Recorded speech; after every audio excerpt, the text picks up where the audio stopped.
Hi everyone, a very warm welcome to the very first of our 3 Web3 Masterclasses brought to you in collaboration with Paxos. We are privileged to have today Rich Teo, co-founder and CEO of Paxos, to bring us a masterclass on stablecoins.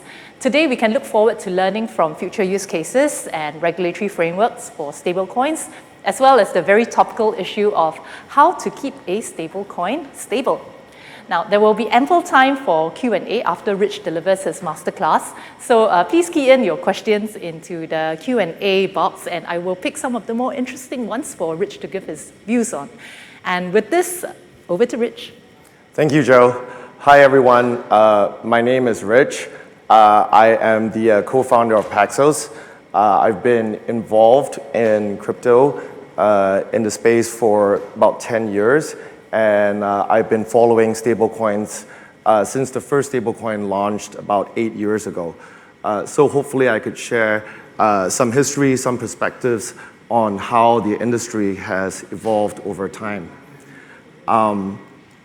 So today I'd like to talk about an overview of what stablecoins are, what the industry is like, the major players that are in the industry. And for purposes of this session, we'll be focusing on fiat-backed stablecoins. And then I'll talk a bit about the stablecoins that Paxos has helped put together. And then from there, give everyone some color on how operating a stablecoin looks like, what are the compliance issues related, and then maybe a glimpse of what we can tell about the future from what we've seen in the past and the amount of interest from financial institutions in stablecoins today. So as an overview, we start with thinking about what exactly are stablecoins. And if you really think about it, prior to 1933, the US dollar was a stablecoin. The US was on a gold standard. It's a unit of currency that people use, they pass to each other, they transact, they purchase goods and services, and that unit of currency was actually linked to something else that had a relatively stable value. So the monetary base is even, it's flat, it grows at an appropriate pace.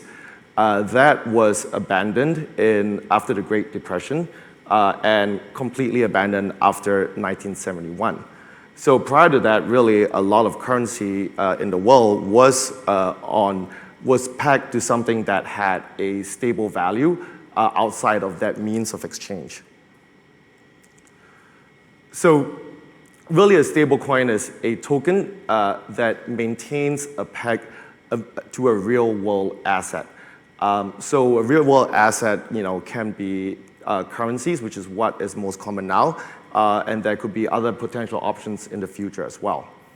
So the stability mechanisms are what differentiates the different types of stablecoins we see today. The most common one is the reserve backing.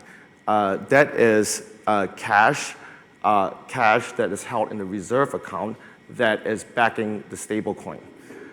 The second one is crypto collateralization. So that is a similar concept, but backed with cryptocurrencies. And algo stablecoins are something that people may have read a lot about, quite a bit about recently. That actually is not that large a fraction of the market, but that's another type of stablecoin. And there are also commodity-backed stablecoins. For example, gold. It can also be used as a stablecoin. Of these different types of stablecoins, each have a currency asset that backs them. By far, the most common is the US dollar. There are some that are backed by gold and other major currencies as well. So just to spend a bit of time on the different currencies that we see today that is backing stablecoins, most of the transactions within the crypto space occur in US dollars. So the other stablecoins and other currencies are actually used to get in and out of US dollars. And when the trade is executed, it is exited through the other currency stablecoins. They are significantly less popular. The vast majority of stablecoins are reserve-backed USD stablecoins today. Definitely as the industry grows, we are still in very early days. We expect that to change. We expect more chains to be offering different types of stablecoins.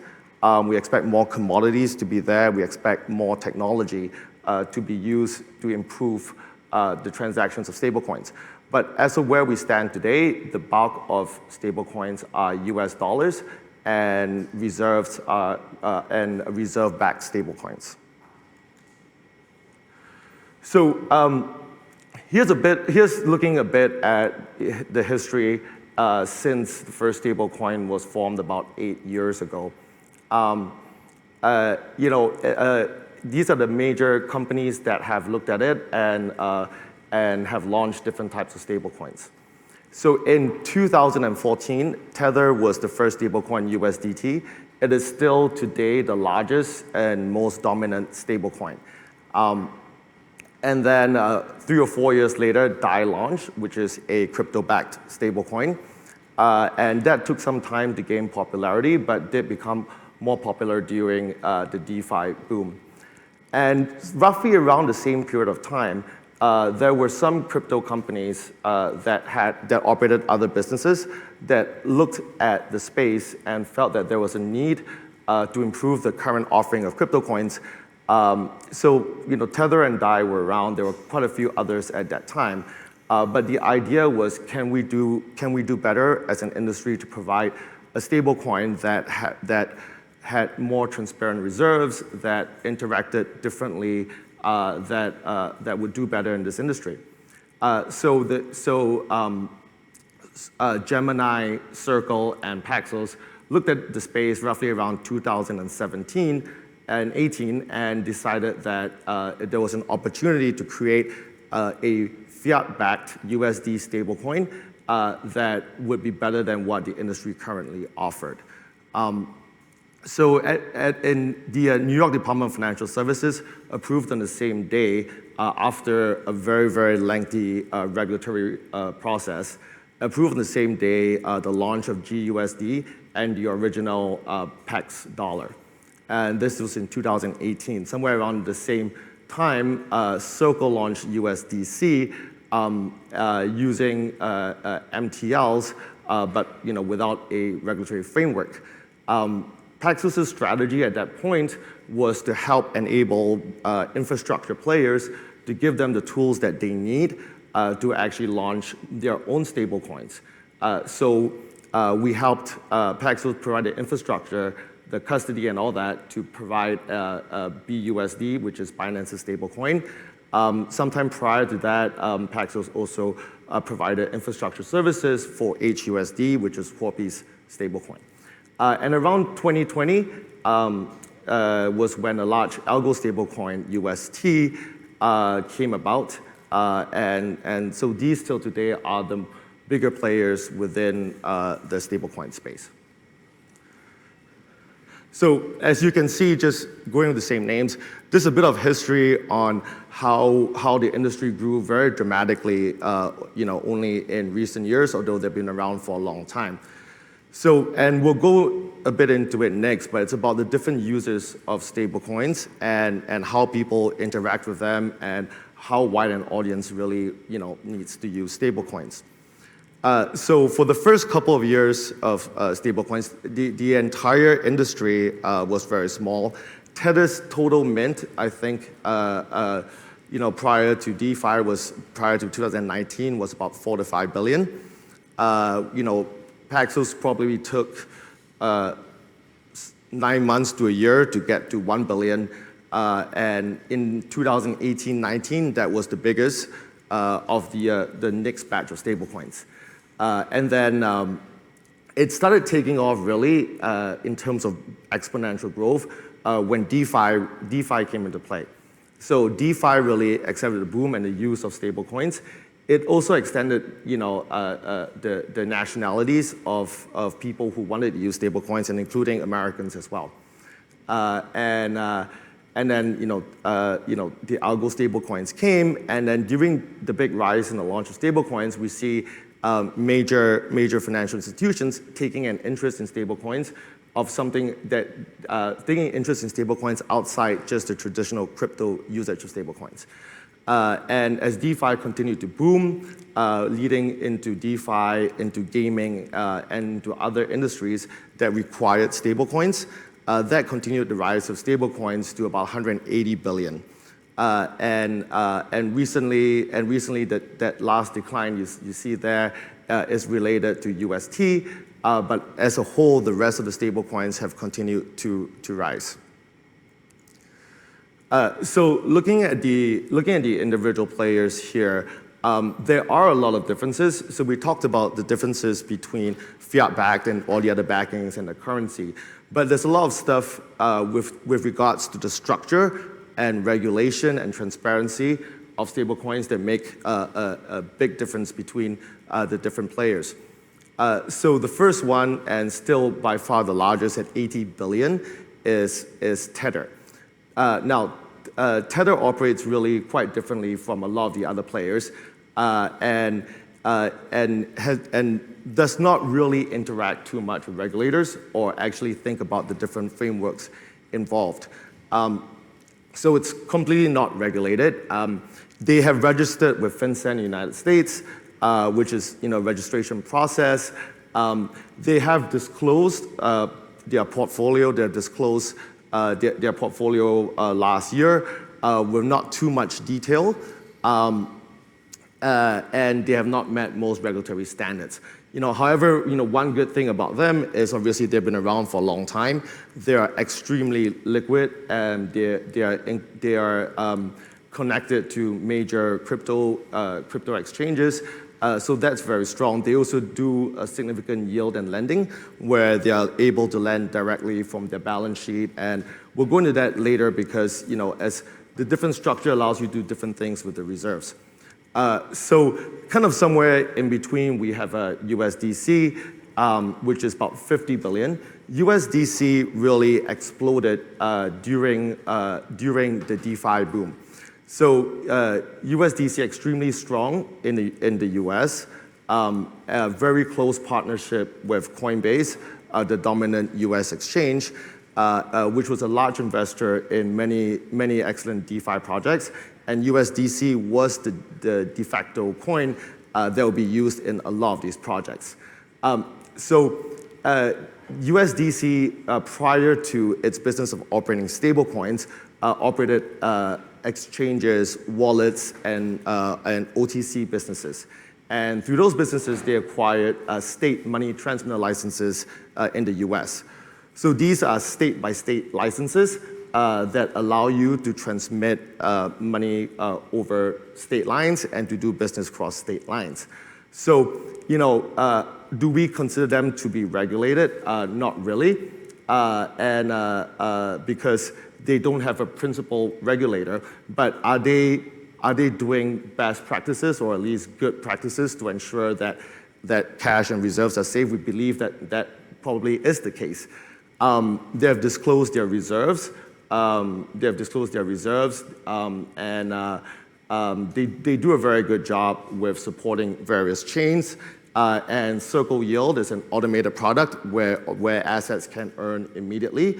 And coming down to Paxos, so Paxos operates BUSD and USDP. Total assets about 20 billion. And Paxos considers itself regulated because it has a primary regulator that sets specific clear rules on what can and cannot be done. 100% of the reserves are in cash as stipulated by our primary regulator, and we meet requirements. Where Paxos is weaker is we support less chains. And as a custodian and a trust company, we cannot engage in direct lending or yield products. So we are unable to do that. So these are the key weaknesses of Paxos, which hopefully we can address in the future. And Terra was at 17 billion, and it was was the largest algo stablecoin in the market, and it was extremely strong in yield and lending, which is what led to its growth. And DAI is another player, which is a crypto collateralized stablecoin at $7 billion. It's been around for a long time, still very much embedded in a lot of crypto projects.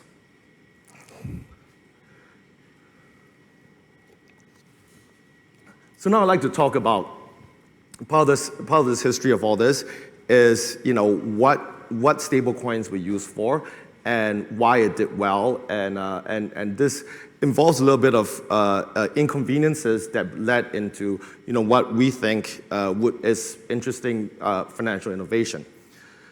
So in the very early days of crypto, most exchanges, most crypto players did not really have bank accounts, and crypto was a very, very international market. So if crypto was trading in US dollars, but most people did not have USD bank accounts, or their trades were so small, it was extremely expensive to convert their domestic currency to US dollars and then wire that currency across. That became a very, very big problem. Paxos has operated an exchange since 2013. We're very much part of that batch that experienced these issues in getting secure and stable bank accounts and maintaining them so that we can serve our customers properly. So the first Tether was basically used as the first USD fiat channel that was very, very efficient. Where Tether was very strong in Hong Kong and China, where they started, and Taiwan, I believe. In those areas, in those regions, not everyone had a USD bank account. So in order to get very much into crypto, there was a need to exchange their local currency into USD, and there was also a need for the exchanges not to fragment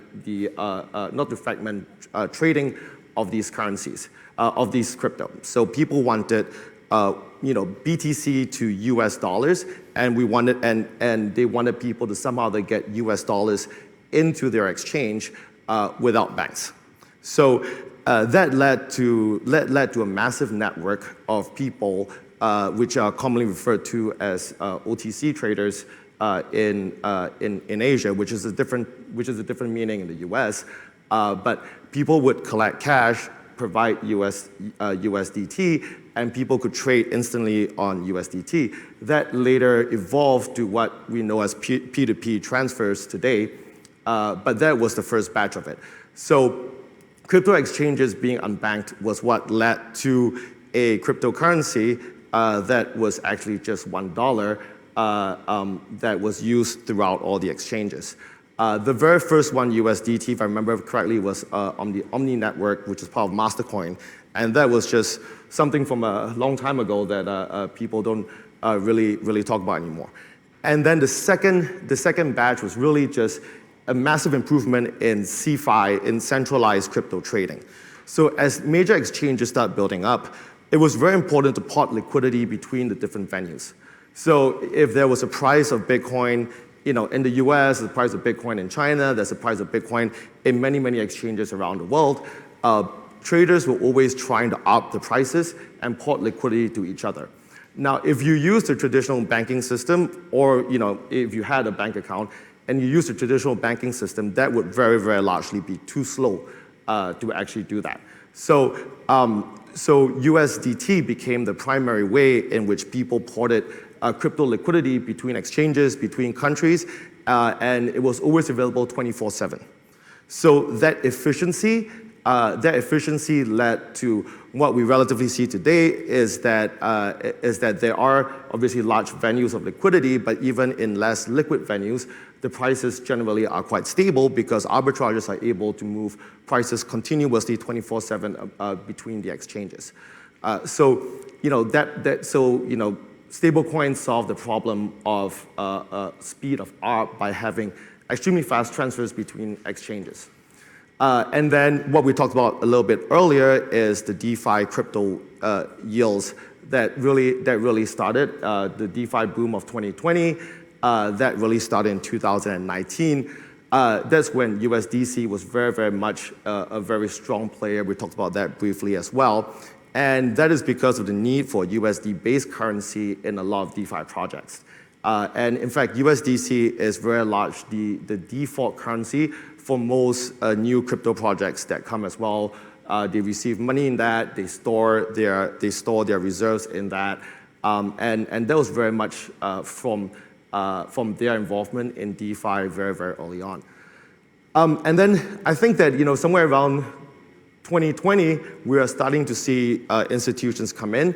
I think an example here, and this is not really a traditional financial institution, but the adoption of BUSD by Binance led to people looking at a currency that occurred within a financial services provider that can be used internally that makes things a lot more efficient for large ecosystems. So we think that is a driver of kind of new growth. From that, I think that we're going to see more banking settlements. It's uncertain, which is going to be the key stablecoin that will do a lot more banking settlements, but I think that would definitely occur very, very soon. And there'll be a lot more implementations, but what we're also starting to see more of is fast international consumer payments. I think that's happening this year, next year, and the real driver for that is just limited banking hours, high fees, spreads, and all that can be eliminated for the average user. And of course, bring in financial inclusion if that were to happen over time. So really, stable coins are about increased financial access to people who are unbanked. You don't need much. You need a wallet. You can receive. You can send. You don't need a direct relationship with anyone to actually use crypto for payments, which makes it a lot more inclusive. I think one key thing that people talk about all the time, arbitrageurs in crypto or everyone else, is 24/7 transfers is extremely important. The interoperability between different networks and chains, that is being built on today. But theoretically, if you had a base currency, a rail in US dollars, that is something that is going to expand, and that's something that's going to definitely happen as wallets and all that get a lot more innovative. And most of this money is programmable. It's innovation friendly. You can set many different parameters to what you want with your dollars. It'll still be fiat backed for sure, but there's a lot more things that you can do with it and functions that you can build in. And of course, it's a medium for tokenized exchange. And when we say that, we really mean that we view the future of the world as more and more things in the real world are tokenized and are represented on the blockchain. And when that happens, then there can be an immediate delivery versus payment for most transactions around the world, whether it's for crypto or for existing real-world assets. So, all these advantages, really mean that there is going to be a increase in, there's going to be a lot of utilization in the payment space, much near instantaneous payments, and that stablecoins being used as a medium of exchange. The digital goods marketplaces would definitely be somewhere where we see more and more use of stablecoins, and not just in commerce, but really in the future of Web3 and metaverses. And the global inclusion, I think that's very important. It's difficult to get a bank account everywhere in the world, but if you're moving between metaverses, you don't really want to go get a lengthy account application process just because you're moving from your metaverse to meet your friend in his metaverse that he's in. And I think that's going to accelerate a lot of how transactions are going to happen in the future. And tokenization of real-world assets, and that's just what we talked about, linkages to more and more existing real-world assets that allows this to be able to grow and for payments to basically evolve with how we evolve and how the internet evolves. So summary of the overview really is that stablecoins have grown about 3x in the last year and a half, and we expect that to continue growing significantly. There's a need to improve cross-chain deployment, the speed at which stablecoins are made and created, and different ways to make things more efficient so that we can drive greater growth into the stablecoin space. The third thing is really that unregulated stablecoins, the growth of unregulated stablecoins has significantly outstripped regulated stablecoins. We've talked about that with terms of speed, ease of use, yields and returns, and that has been significantly more attractive than regulated stablecoins. We think BUSD is a driver of bringing regulated stablecoins into the forefront and more embedded into the space. So now we'll just drive a little bit into fiat-backed stablecoins.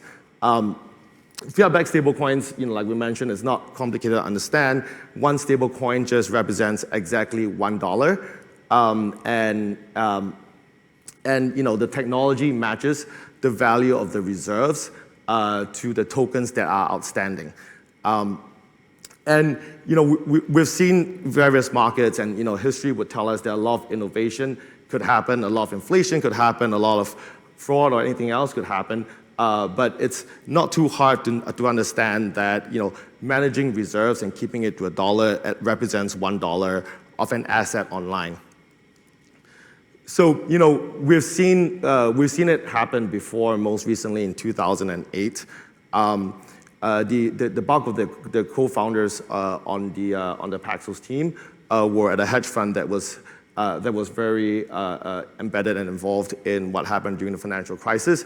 And these are the ways that we kind of view the world. Seeing things break the buck and major institutions collapse suddenly is not something that we have never seen before. We saw that happen all the time. We've seen that happen all the time in history. We saw that happen in 2008 when a lot of things broke the buck. So designing what we want to do, what we feel is the value and the future of stablecoins, involves having significant stability. And a lot of the reforms from when things break the buck in 2008, did it really give that much guarantees? We're not really sure, right? I think gating funds from leaving, I don't think that really works very well. I think that having financial guarantees, that probably doesn't work very well as well, because as we can learn from 2008 and more recently with Luna, like the guarantees don't work all the time. And having government support it may be better, but the government supporting it better also be printing the currency that you are supporting. So what do we think is the ideal US dollar stablecoin? It has to match 1-for-1. Obviously, your reserves have to match what you have outstanding. The reserve management has to be very, very clear, and they have to be extremely stable products. To give an example of how extreme we are on this, our head of our reserve management was head of JP Morgan's stable product division. There must be a regulator, because there's a lot of self-governance going on. There's a lot of DAOs, and we think that's great for innovation. But then sometimes somebody just has to say, hey, you said you're doing this. Are you really doing that? And I think that's extremely important. Transparency, obviously, if you say you're doing that, should you be reporting this on a regular basis? We've seen many stable coins that have issued reports and all that, but they've never kept it up. They've done it only once, and there are no details to exactly what the underlining is. And of course, ease of use, availability is extremely important. So what happened that made these things, why we're probably talking about it today and why this is interesting is because there are certain reasons, events, or structures of stablecoins that have led to a series of questions. So if regulators want to ensure consumer protection and safety and soundness of the banking system with regards to stablecoins, they care about what's the composition of the reserves. And the composition of the reserves is very, very different amongst all the stablecoins. Is it in cash? Is it in illiquid instruments? Is it in real estate? What currency are those instruments in? These are actually very, very big differentiators. And of course, the amount of the reserves and whether they are subject to audits, are they the same? And I think the third one is not well understood and very seldom discussed. But then, are you holding the assets? Is the stablecoin holding the assets on behalf of holders of the token, or are they holding it on balance sheet as part of the corporation? So tokens that hold things on balance sheet, if the company collapses or if there are any issues, then your assets are gone. So to us, the ideal state is to actually have it held in a bankruptcy remote entity and for the token holders only. So we consider GUSD, Gemini's dollar, USDP, and BUSD to be regulated stablecoins. And it's quite simple why we consider that to be, because we have a primary regulator who tells us what the rules are, who tells us what we have to do, who ensures that whatever we say we're doing, we're actually doing. We're open to inspections, we're open to all of that. And there are other stablecoins who say a money transmitter license. They do have a money transmitter license. They are technically regulated by state. However, no one is in charge of the rules of what they do. No one is in charge of what is the reserve mechanism, what is the asset composition. No one is involved in any of that. So they will have to do some reporting requirements, but very generally speaking, they make up the rules as they go, which is good for innovation, but may not be ideal in the long run.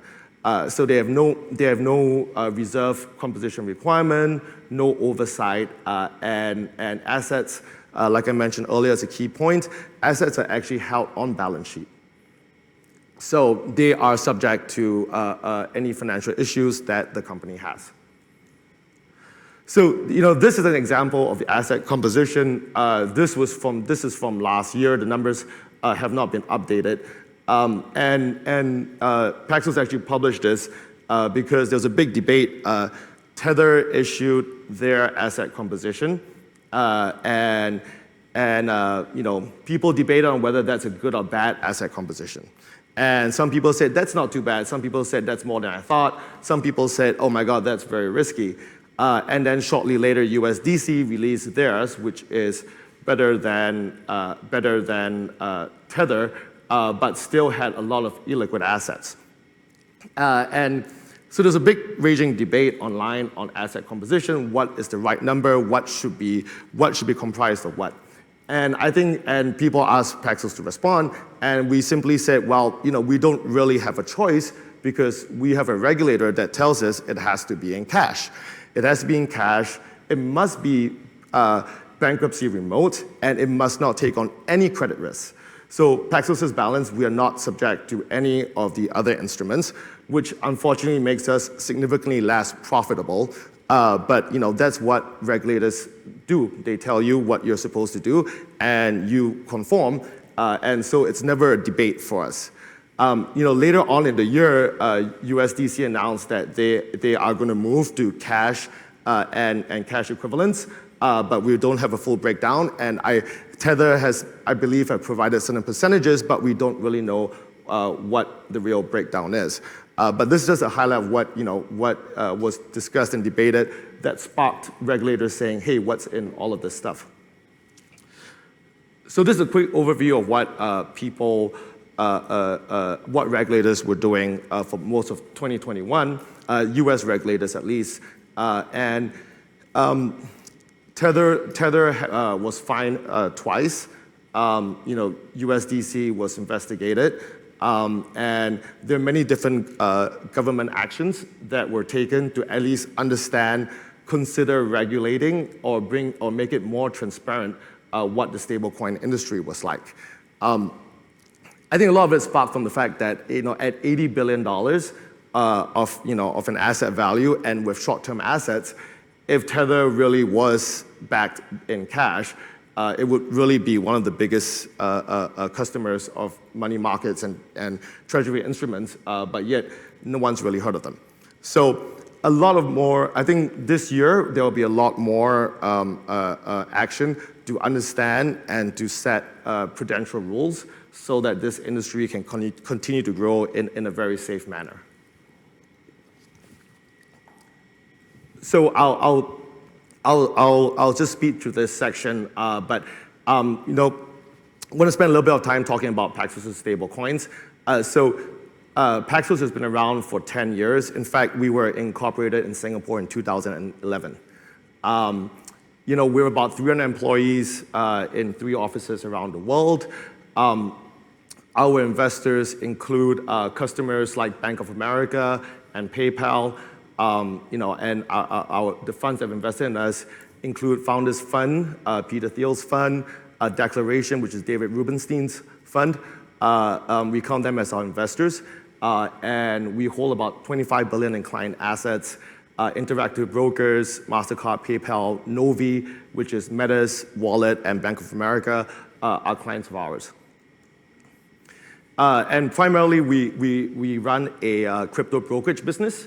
That's our primary business. PayPal, Revolut, and Interactive Brokers are examples of our clients.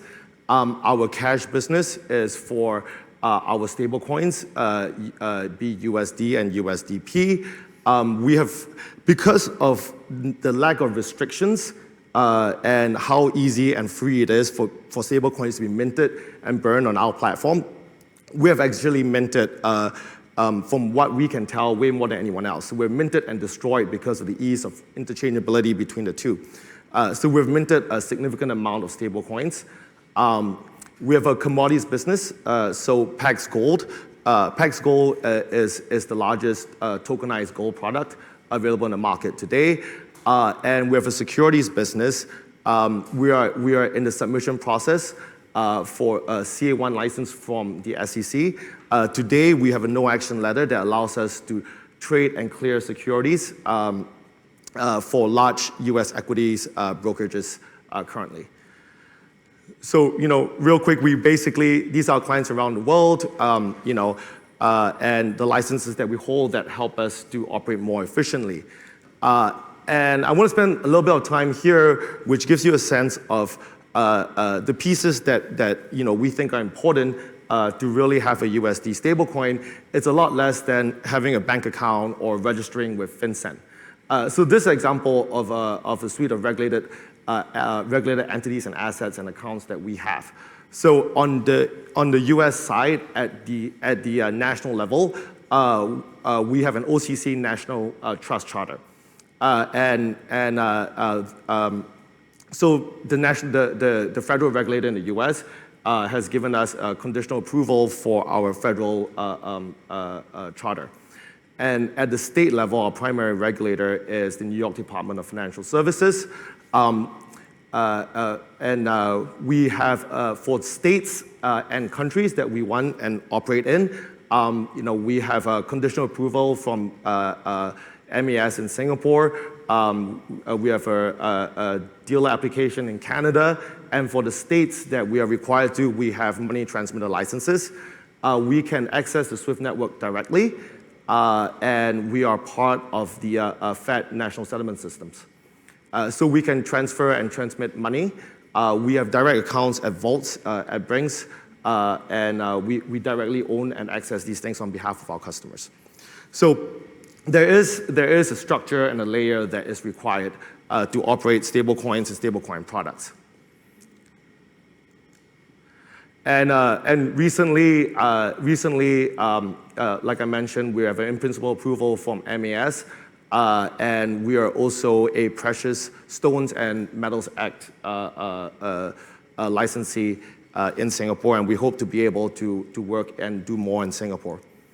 And a recent update is that we have submitted an application to also start our stablecoin business in Singapore with the MES, and hopefully that will extend our reach in the region and with partners in Singapore, on the ground, and in Asia.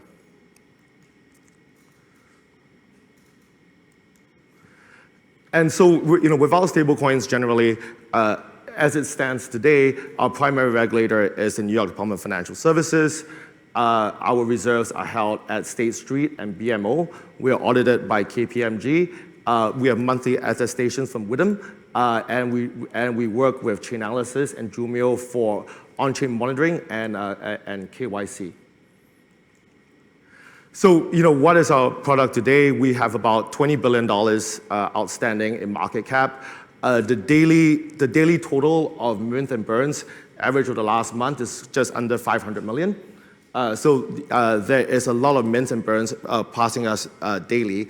The trading volume in terms of the instruments being moved on CeFi exchanges or on-chain is about 5 billion daily.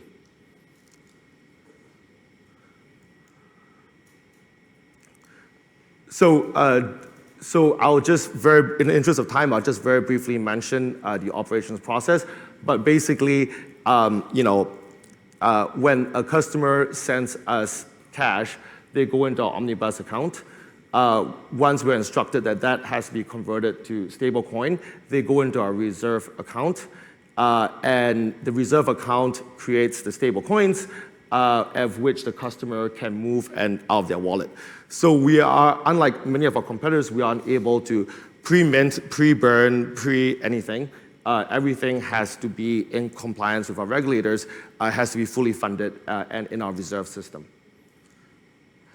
And so this is a basic process. Like I mentioned, we receive the funds, they are signed and created, and before the tokens can actually leave onto the blockchain.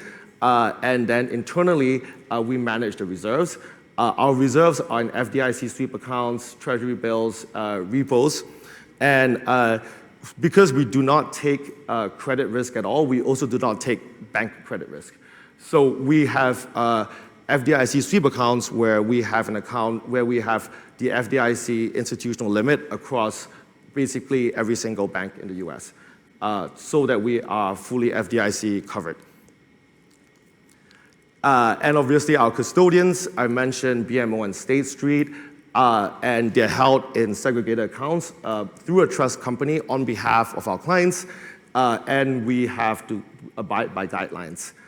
So this is our current portfolio, which you can see is all in extremely liquid assets. It's all deemed cash, essentially.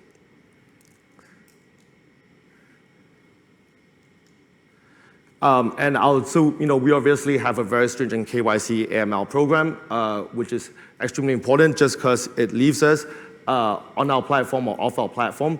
We look very clearly at what is going on, who is using it, and we monitor everything that's happening on-chain as well. So real-time monitoring, blockchain monitoring, and of course, transaction monitoring as well. So in the interest of time, I'll just skip through this. And so basically, that's Paxos' stablecoins. We try to do better, and we will hopefully with innovation, with more lending, with more utility. But as of this stage, what we've accomplished is one-to-one matching, extremely stable reserves, strong KYC AML, and legal rights to the stablecoin. So, the growth of stablecoins really has been on the unregulated side, and we believe, hopefully, that there will be more regulation in the future, and the growth of regulated stablecoins can be seen as advantageous to consumers and can be seen as something that can be used and adopted by institutions who see the advantages of the product and not, say, yield or just convenience. And we believe in developing cross-chain capabilities. We believe in going to people in traditional markets and explaining and telling them how safe and easy stablecoins are to use as opposed to generally the crypto market. And we want to make it easy for consumers to basically get their hands on stablecoins, use it, and improve whatever transactions or whatever purpose they have with the instrument. And just as we're approaching the end, we'll leave you with some thoughts on what we think partnerships with institutions could potentially look like. This is our partnership with Novi, which is Meta's wallet. We're proud to be partnered with MasterCard to settle stablecoins that they receive, mint them, send them for payments. And we believe that this will be something that will continue growing in the payment space. Very excited about that.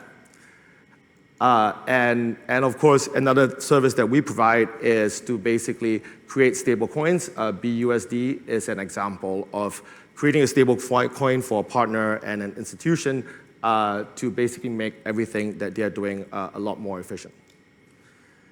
So that's it, and I look forward to getting questions from everyone.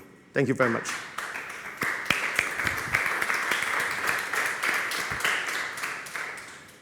Thank you so much, Rich. And I was hoping to give you a bit of a break or shorter Q&A, after you spoke nonstop for 45 minutes. But, today's audience is on fire. Okay. And we have really, really good questions. We have a lot of questions. Perfect. But we have some really interesting ones. I thought that we could start with something really quite topical, from Joshua. Thank you. What went wrong with UST? And what lessons can we learn evaluating other stablecoin projects? So I started with the spiciest one. Mm-hmm. Maybe you could, we could get your views on that.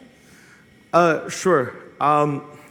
So I wouldn't say that I'm a Luna UST expert, but I think the primary mechanism for what they want to accomplish is really a very stable value. It has to be backed by an entity with an extremely stable value.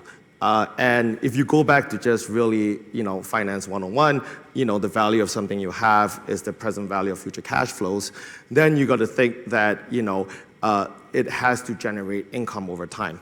So, I think that when you separate income from value, which is very common in the crypto world, it doesn't work if that can be attacked relatively quickly, right?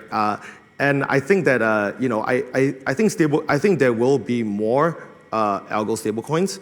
I think there will be more algo stablecoins that are backed very differently. I think there'll be more algo stablecoins that will be backed by a constant cash flow. I think there may be something that traditional financial institutions would think about or to try. But I think that if it was a highly profitable revenue-generating company that had a significantly larger market cap, I think that would have been a lot better, obviously. And I also think that the growth was extremely high. I think the growth was extremely fast, and I think a lot of things which they probably had, was planning to do, including increasing the reserves. I think that they just didn't have enough time with that explosive growth that they saw. So it's not so much about the algo mechanism, but rather it was a bit more to do with some of the basics, some of the fundamentals like income generation, right, and planning. So I think that, say if it was a chain that was significantly more well adopted, that generated, so, for example, Ethereum generates $1.5 million of revenue per day, right? So, that gets you $600 million of pure profit. So how much is that potentially worth, right? So if you said that Ethereum had a $3 billion coin, and so, I think that's kind of a difference in scale, speed, and profitability across. Excellent, right? Yeah. And we have one from Edmund. Thank you so much, Edmund. How do you address the concern that crypto is a very cornered market, and you put this in inverted commas, with a very small number of holders controlling a very significant amount of the float? And then he said, so while the market can be free, efficient, and fair, it's only if these whales stay out of the market. So I think the question here is that also your observation, I think that's a very early days observation of crypto. So in the very early days, people who held crypto early tended to be very much whales. Whales tended to all know each other and control a significant chunk of the market. I would say over time, with each passing day, that gets less and less so. And so, I would say don't throw the baby out of the bathwater. There's a lot of financial innovation occurring. There's a lot of interesting projects that are going to change the world.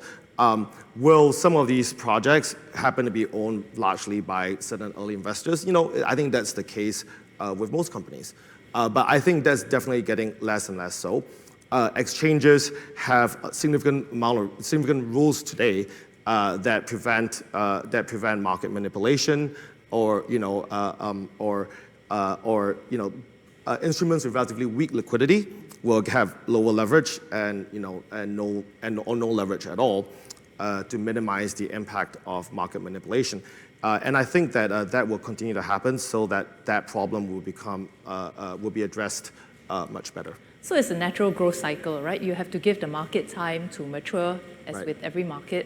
Yes, Yeah. exactly. And it's getting harder and harder to do that because you have to do it across more and more markets that have more and more depth. Right? So we talked about earlier the speed at which you can move collateral around or capital around the exchanges is extremely quick today with the help of stablecoins. And so as that develops, it will be significantly harder to manipulate markets or to control anything. Let's go to a question that is a little bit broader in nature.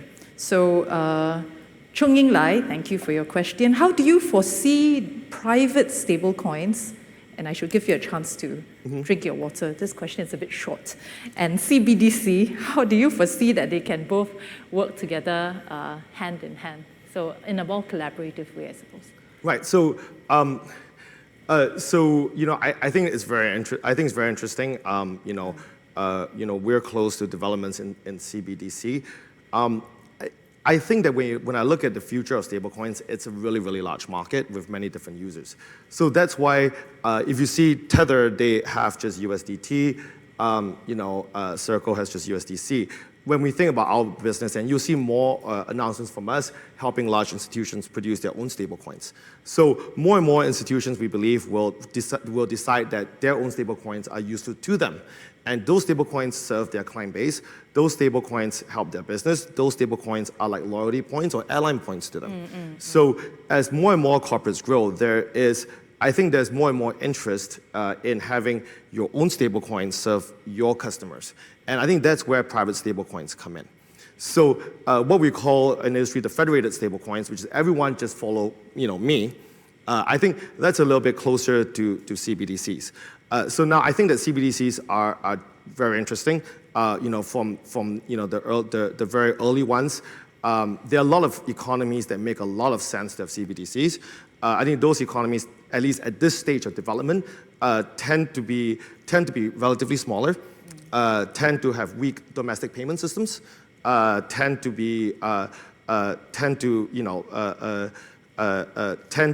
want to increase the velocity of money for economic development. Right? So I think that we'll see faster adoption. Now, when we think about the currencies that are really large and impactful, right, it will take a longer time because making the central bank directly accessible to consumers would significantly weaken the banking system as a whole. And I don't think the major currencies have that risk appetite at this point of time. Yeah, so it depends also which jurisdiction you are talking about. Yeah. And certainly we see a very interesting times for CBDCs as central banks study this. Well, we last read that actually most of the central banks are studying this issue very closely. Right. So interesting times. I'm sure they are. Yeah, I'm sure they are. Indeed, yeah. And these two questions, I promise you, even though they're anonymous, I did not plant them. Okay. Sure. Right? And it's would Paxos consider issuing non-USD stablecoins? And the following question is, any plans to issue SGD-backed stablecoins? Okay, so I thought this was fairly topical. So I'll answer the first question first. Yeah. Why do we only have USD stablecoins? The first thought, which is actually and admittedly very wrong and very bad of us to actually have that, and I take the blame for that, was after we decided to get in the stablecoin business, we really went down the list of major currencies. Yep. So we launched USD, and then obviously Japanese yen, British pound. The euro, these are automatic next currencies for us to want to launch. So we wanted big and scale, as we thought that was just going to be the primary driver of stablecoin growth and assets. So we make money basically when the asset base grows. And so we thought those were the natural targets. Now, as we went to look at them, we kind of got stuck really in terms of the regulation to get that launched. I mean, you think, Paxos has been around for 10 years, and we took a long time to get the licenses that we have. Being able to flip that switch, in Japan, in the UK, and Europe obviously is a lot more complicated. Till today, we don't really know who's the right regulator. And to make things worse, the large currencies and the large monetary bases, they have 0 to negative interest rates, which makes it not very powerful for us. So as we went down that list, admittedly, we kind of went, okay, the next 3, 5 didn't really make sense. We kind of stopped there. Now, if I were to kind of rethink it again, I would actually have gone the other way, right. And which is like what I mentioned earlier, that specific economies that want efficient banking system, that want to increase the velocity. I think those are more interesting economies to actually talk to, and they're also more interesting economies because their local governments would actually want to work with you. Right. Yeah.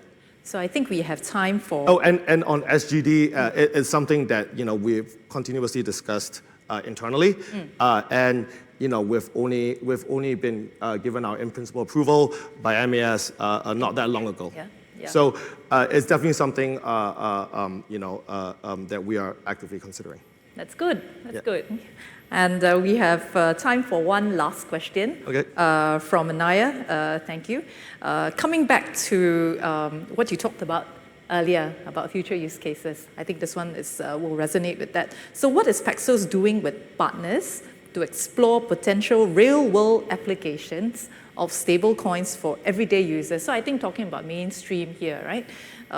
Beyond stablecoins being predominantly used as an on-off ramp for cryptocurrency trading. So I thought going back to the earlier part of your presentation, a nice place to end off what your thoughts are on that. Sure. I think one of the primary uses, and I think where we end off, I said I'm hoping that in terms of assets and stablecoins, it will move from the unregulated to the more regulated stablecoins. The key advantage, obviously, of being a regulated stablecoin is other regulated people or businesses of scale and size are willing to work with you. So we play a more infrastructure role as opposed to a more consumer-facing role. And so when we approach our partners, a lot of it is around how we can improve their businesses. And you see the key advantages of stablecoins really is speed, is cost, is traceability, and I think that has a lot of applications in a lot of financial institutions today. We care a lot about clearing and settlement, and I think that's something that is interesting. Reducing balance sheet size for people with the products that we have and the speed of settlement, I think that's extremely important. And then. So that's where we work with people on the institutional side, and you see more of that coming from helping people issue stablecoins and stuff like that. On the companies that are more retail-facing, which is we will be working with other companies to basically interact with their customers a lot better. With some announcements coming up soon, a lot of it would be around it'll be around payments. It'll be about speed of transfer. Some of it will be P2P based, and it's key to I think that from a user perspective, they may not see that much of it because some of it may be fees that go into the institutions. But we definitely believe that if in the future, maybe not this year or next year, but if you are paying for something that you will settle with immediately, there will be cost advantages to the consumer. So it's just like saying, when you go and try to buy something and you try and whip up your card, and the person says, well, if you use a card, it's this price. If you pay cash, it's that price. And so could we one day see a world where everyone through a network is paying cash? And in that world, will people be saving money? Will people be reducing that friction and getting a better price? I think that will not happen so soon. But I think that is something that will be interesting that happens on the consumer side of things. Right. So as a user, you may not actually see the front facing of a stable coin, but your transactions may very well be settled by. Exactly. Yeah. And I think that is something that will be happening quite soon. Oh, excellent. Yeah. Thank you so much, Rich. Thank you, Joe. Thanks for having me. For delivering this excellent masterclass. Really learned a lot. Thank you again. Thank you. Thanks. And thanks everyone for your excellent questions. I think this was really good sharing by all the audience here. And thank you also to everyone here in our audience physically today for spending your time here. For those streaming at home on your office, thank you for joining us. Please share your feedback so that we can always improve what we do and stay relevant. And don't forget to also download the report on how stablecoins support an open financial system using, I think there's a QR code on your screen. Well, thank you again so much for spending your afternoon with us. Hope to see you at the second Web3 Masterclass coming up soon. Thank you.